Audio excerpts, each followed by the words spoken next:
So I've got another Astra Turbo in today. Got to do a bit of work on this. This car was an absolute minter when it was bought, but it's had some neglect over the past few months. So we're going to get it back to looking decent again. You can see at the problem we've got at the minute, radiator. So they don't normally leak here. They normally leak on these end caps. I don't know if this is the original radiator. I don't know, probably not. When we take it out, we'll look for a marking. But it looks like it's picked up a stone or something. Can't exactly see where it's leaking from at the minute. Just going to pull it out anyway. You can see it's spewed its guts all over the back here, like they do all over the turbo. And obviously because air was getting in the system, started to overheat as well. So started spewing them out of here. You can see it's been topped up with a lot of water rather than antifreeze solution because it's got a lot of rust now. So the block started to rust, which is not a good sign. That just starts when you put the rust into the water system. It just clogs up all the radiator, clogs up the auxiliary water pump, the water pump fins, and down the back here there's an oil cooler that's water cooled, and it blocks that up as well. So if you start getting block rust, you know, get some antifreeze in there, do a flush. So we're going to flush it out first, get all that rust out of it, change the radiator. So that's what I'm going to get on with.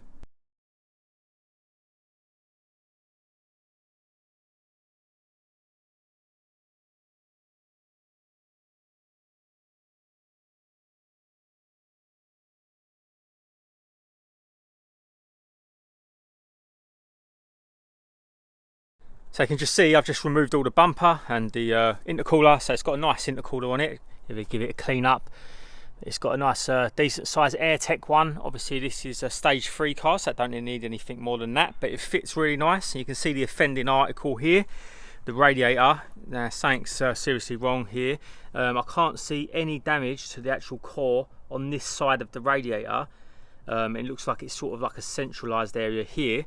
So we're going to pull the radiator out because the damage might be on the back, which is quite unusual because you normally get a stone that's bounced up and hit the core of the radiator and caused the leak. So there's some damage to the fins here that could possibly be sort of around this area because there is a congregation of rust there, so it could be there. So we're going to get the radiator out and check it. So one thing I've just noticed is this radiator is a lot bigger than a GSI one. So I look down at the mounts and these are VXR mounts. The issue is here is I've already got an Astra GSI radiator to put back in it to replace it, which I've just bought brand new, and I don't think I've got any spare bottom mounts, which is great because that's going to make it a little bit of a slower job now. That's quite annoying. I wish I'd known that from the start. So this is the nastiness when you're just putting water in a car, especially when you've got a radiator leak. You're not putting no antifreeze in it and the block just rusts, and look at the state of that. Proper nasty, grimy. When you see the sediment at the bottom, that's the inside of your block. So never top up antifreeze with just plain water. Always put antifreeze mixture in. Right, so the rad's out and you can see the mess that it's made behind there. I was looking and I can see that this is leaking as well, this pipe here, which I thought may have been the issue. So you can see it spraying up, so it sort of had 2 leaks. These are common on these joints to go. But then I took the radiator fan off and I noticed that someone had fitted this fan without putting the rubber strip that goes along here to support against the rad, and you can see what's happened. Look, it's cut into the radiator fins, vibration over the time, and it's just vibrated and cut literally through most of the fins. So the top 2 are the worst, and you see where it's been running down there, but it looks like it's got 2 leaks. I'm going to show you the difference between the GSI rad and the VXR rad. VXR rad's just a little bit taller. There is absolutely no need for that upgrade, especially on a KO4 car. So just going to give this lot a clean up with some degreaser. It's absolutely minging. Let that soak for a bit, clean it down, get the boost pipes out, clean them up as well, and clean this whole area up because it's really nasty, seeing as the rusty water's got everywhere. Going to clean the oil up from the block as well, while it's off, just make it look a little bit cleaner. And I can see that also the oil return's got a slight leak, so I'm going to take that off and see what's going on there. So as I said that this pipe work was leaking, I'm going to show you a little tip of how you can temporarily fix it. Now what happens is this clamp around here starts leaking, doesn't clamp onto the pipe anymore. The pipe starts to get moving and it sort of like splits. So the way to do it is just to cut off this collar and just use a Jubilee clip, trim it down, and it's a temporary fix before buying this pipe, because this pipe I think is about 60-70 quid, which is absolutely ridiculous. If you're going to get one, just get one in silicone. So as you can see here, once you've took off the pipe and cut off the clamp, this causes the problem, just loses tension over the years, you're left with this banjo fitting, And this is the VXR one, and this is GSI one. So you know, it's not like a bodge. On the VXR they use that anyway, and they just use a clamp, spring clamp. But on the GSI they used, as you can see, like a clamp-on fitting. And it just, some reason, the manufacturers, they charge a bomb for this pipe when it's really just that, banjo.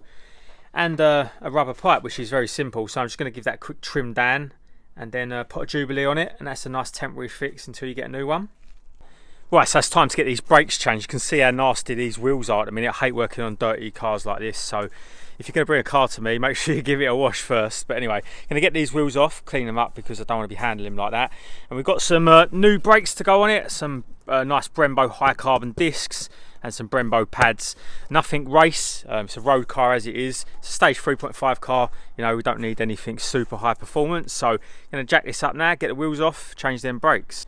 So you can see here that the brakes have already been upgraded for VXR front brakes. So the VXR front brakes are 321mm, the discs, and the standard GSI are 308mm. So it's a perfect upgrade for a bit more extra stopping power. You can see these, and they've got a nice lip on them now.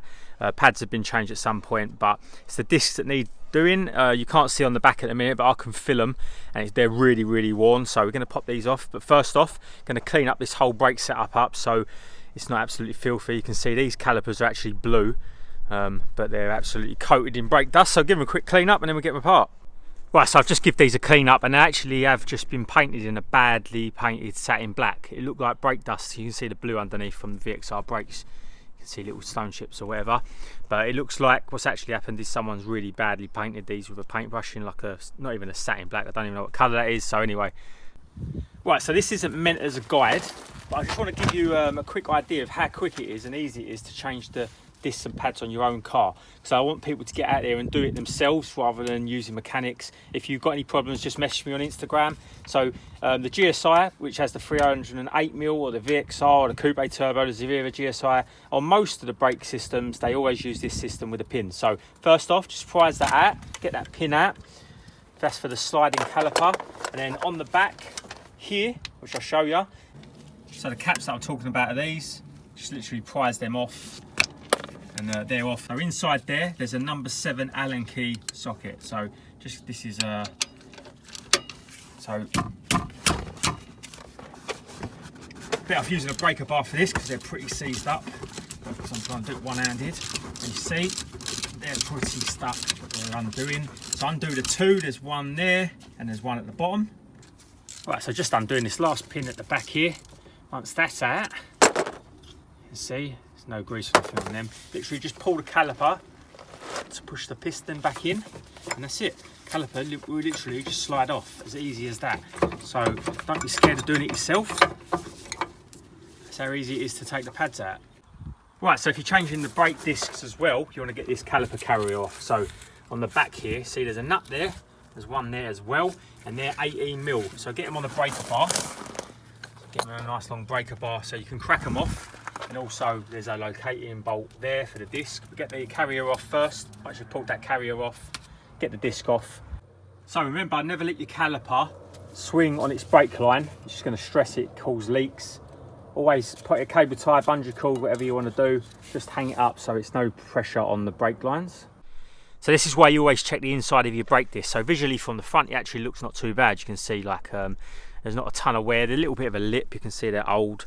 But it's always the back that gets all the grime, all the grit, all the nasty stuff. You can see how bad the back is. There's hardly any clamping pressure on the outside of the disc. And you can see how rippled it is and scored. You can't feel it. But these here are all really deep gouges. Also, you can see the pad on the inside. It's got a big crack down the middle of it. You see how nasty that is. And it's got nasty grooves where the disc is wearing into it. So you can see there's hardly any braking area going on.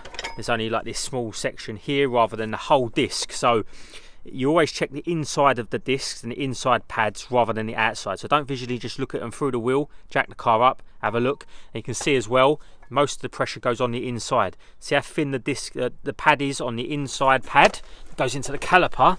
If you go against the outside one, which don't see as much clamping pressure, you can see how they wear. So it looks like they've got loads of pad on the outside, but you can see the inside's a lot thinner. Right, so we've got a nice fresh set of high carbon Brembo discs now. You can see these are the full face version as opposed to the groove and drilled, which is groove and cracked ones. Basically that's what happens with the drilled. Make sure you get the brake cleaner and wipe these discs down before, because they're covered in a coating of oil.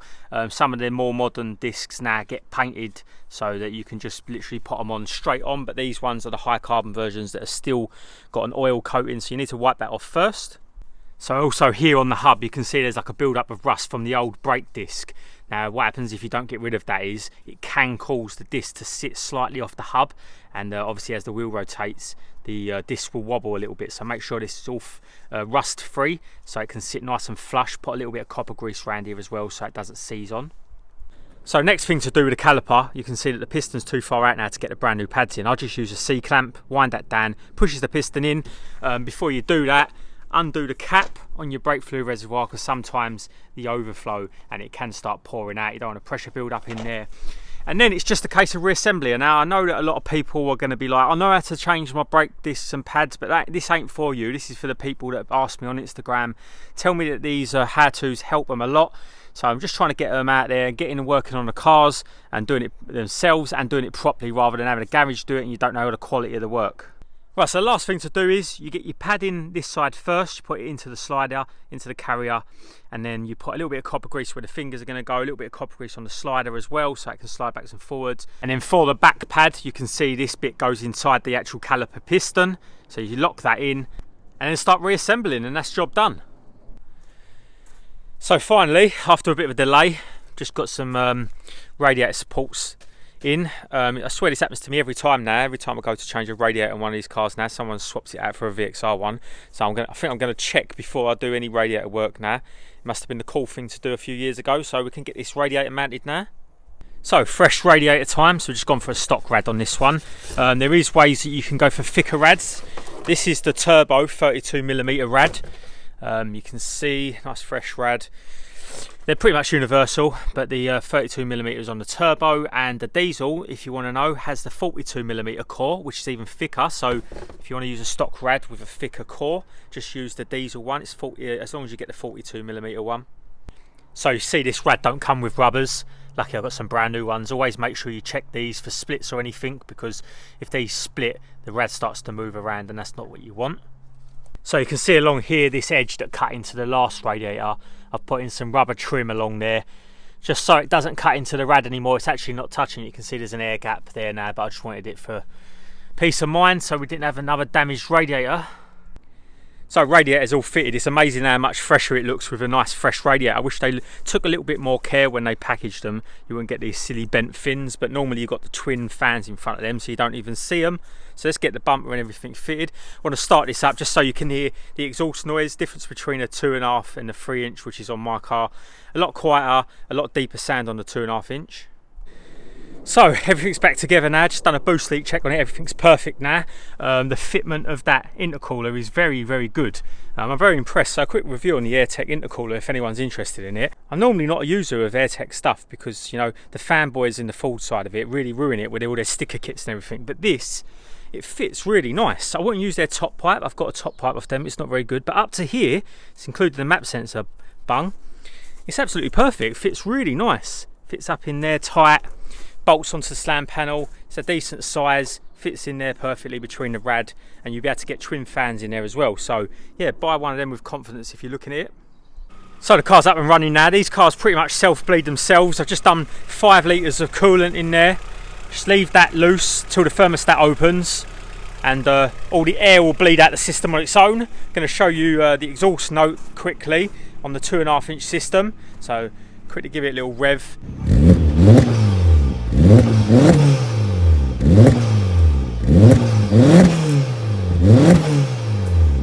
So this car has a Turbo Smart recirc on it, but also has a hybrid turbo cutback blade. That's why you'll hear the turbo spooling a little bit better.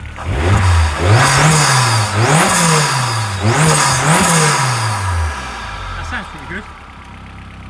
Right, so thanks for everyone that stayed to the end of the video. This is just a comeback video because I haven't been able to record a lot lately. I've been really busy and I've had plenty of stuff going on.